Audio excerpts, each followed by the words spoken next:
السلام علیکم ورحمۃ اللہ وبرکاتہ۔ نحمده ونصلي على رسوله الكريم، اما بعد فقد قال الله تعالى: لا يستوي منكم من انفق من قبل الفتح وقاتل اولئك اعظم درجة من الذين انفقوا من بعد وقاتلوا وكلا وعد الله الحسنى۔ صدق الله العظيم۔ وقال النبي صلى الله عليه وسلم: اقربوا اصحابي فانهم خياركم، وقال: من احب الله عز وجل فليحبني ومن احبني فليحب اصحابي، او كما قال عليه الصلاة والسلام۔ حضرات علماء کرام، سامعین اعظام اور صدر اجلاس، آج کی اس عظیم الشان اجلاس میں آفتاب نبوت کے مہماروں، شمع رسالت کے تابندہ ستاروں، امام الانبیاء کے سچے دیوانوں یعنی صحابہ کرام رضی اللہ عنہم کا کچھ دیر ذکر مبارک کرنا اپنی سعادت تصور کرتے ہوئے کچھ دیر معروضات پیش کرنے جا رہا ہوں۔ خداوند تعالی اس مقدس جماعت کے صدقہ خیر امام الانبیاء کی سچی غلامی کی توفیق عطا فرمائے۔ ملت اسلامیہ کے شہدائیوں، صحابہ کرام وہ مقدس جماعت ہے جن کو دنیا کے اندر جنت کا پروانہ رضا الہی کی سند رضی اللہ عنہ کی شکل میں مل رہی تھی۔ یہی وجہ ہے کہ اس جماعت کے بعد قیامت کی صبح تک آنے والا کوئی بھی شخص چاہے ایمان و عمل اور عبادات میں کتنا ہی منہمک رہنے والا ہو، لیکن صحابہ کرام رضوان اللہ تعالی علیہم اجمعین کے مقام و مرتبہ تک پہنچنا تو درکنار، ان کے اوصاف جمیلہ کو بھی کامل و مکمل طور پر اختیار کرنے کی قدرت نہیں رکھتا۔ اسی واسطے حضور اکرم صلی اللہ علیہ وسلم نے ارشاد فرمایا، بخاری و مسلم میں روایت ہے: لا تسبوا اصحابی فلو ان احدکم انفق مثل احد ذهب ما بلغ مد احدهم ولا نصیفا، کہ میرے اصحاب کو برا بلا مت کہو، اس لیے کہ تم میں کوئی اگر احد پہاڑ کے برابر بھی سونا خرچ کر دے تو ان کے ایک مد اور آدھے مد کے برابر بھی ثواب کو نہیں پہنچے گا۔ حضرت سفیان ثوری رحمۃ اللہ علیہ سے کسی نے پوچھا تھا کہ حضرت امیر معاویہ رضی اللہ تعالی عنہ کا مقام بلند ہے یا حضرت عمر بن عبد العزیز رحمۃ اللہ علیہ؟ تو حضرت سفیان ثوری رحمۃ اللہ علیہ نے فرمایا تھا کہ ان دونوں کے درمیان تقابل کی کوئی نسبت ہی نہیں۔ حقیقت تو یہ ہے کہ حضرت امیر معاویہ رضی اللہ تعالی عنہ نے حضرت امیر معاویہ رضی اللہ تعالی عنہ نے حضور صلی اللہ علیہ وسلم کے ساتھ ہو کر اسلام کے مدافعات میں جو جنگیں لڑی ہے، اس جنگ کے درمیان حضرت امیر معاویہ رضی اللہ تعالی عنہ کے گھوڑے کے ناک میں جو گرد گئی ہوگی اس کے برابر بھی حضرت عمر بن عبد العزیز رحمۃ اللہ علیہ نہیں پہنچ سکتے۔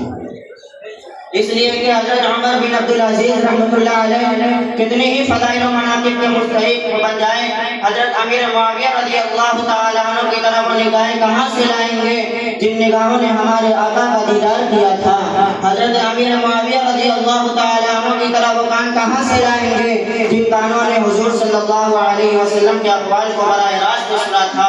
حضور سے تکلم کا شرف حاصل ہوا تھا؟ یہی حضرت امیر معاویہ رضی اللہ تعالی عنہ ہے جن کی حضرت علی رضی اللہ تعالی عنہ سے جنگ ہوئی اور ان کے بادشاہ نے ان کو خط لکھا تھا کہ اے امیر معاویہ، میں نے سنا ہے کہ تمہارا امیر تم سے خفا ہو گیا ہے، تو میں تمہارا ساتھ دینے کے لیے تیار ہوں۔ تو حضرت امیر معاویہ رضی اللہ تعالی عنہ نے اس بادشاہ کو لکھا تھا کہ اے روم کتے،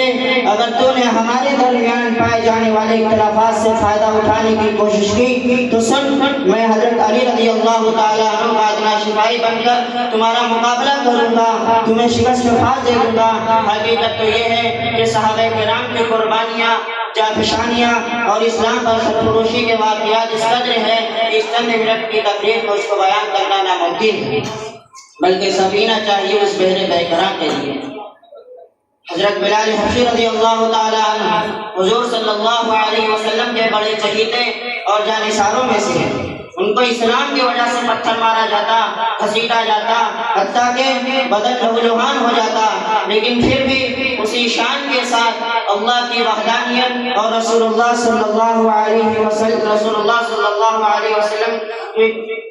کی غلامی کا اقرار کرتے رہتے۔ کہنے والوں نے حضرت بلال حبشی رضی اللہ تعالیٰ عنہ سے کہا تھا، اے بلال، اگر تم محمد رسول اللہ صلی اللہ علیہ وسلم کا دامن چھوڑ دو تو تم کو تکلیفوں سے نجات مل جائے گی، تم کو مصیبتوں سے آزادی دے دی جائے گی۔ لیکن بلال حبشی رضی اللہ تعالیٰ عنہ نے اسے بغان کی دہل کہا تھا، اگر میرے جسم کے ٹکڑے ہو جائے لیکن میں محمد رسول اللہ صلی اللہ علیہ وسلم کی غلامی سے پھر نہیں سکتا۔ بلال حبشی رضی اللہ تعالیٰ عنہ کے جواب میں ایک شاعر نے بڑے خوب انداز میں عکاسی کی ہے، ناصف تیری زحمت کا بہت شکریہ لیکن ناصف تیری زحمت کا بہت شکریہ لیکن دیوانہ سمجھ بوجھ کر دیوانہ ہوا ہے۔ گویا کہ بلال حبشی رضی اللہ تعالیٰ عنہ یہ کہنا چاہ رہے ہیں، اے نصیحت کرنے والوں، تمہیں تمہاری نصیحت مبارک ہو، اے مشورہ دینے والوں، تمہیں تمہارا مشورہ مبارک ہو، اے میری ہمدردی کے دم بھرنے والوں، تمہیں تمہاری اندری سوبھاگ مبارک ہو۔ سنو، میں نے رسول اللہ صلی اللہ علیہ وسلم کی جو گواہی قبول کی ہے اس میں فرق نہیں آ سکتا، چاہے مجھے اپنی جان بھی نہ گوانی پڑے۔ اسی طرح حضرت سمیہ رضی اللہ تعالیٰ عنہ جو کہ عورت ذات ہے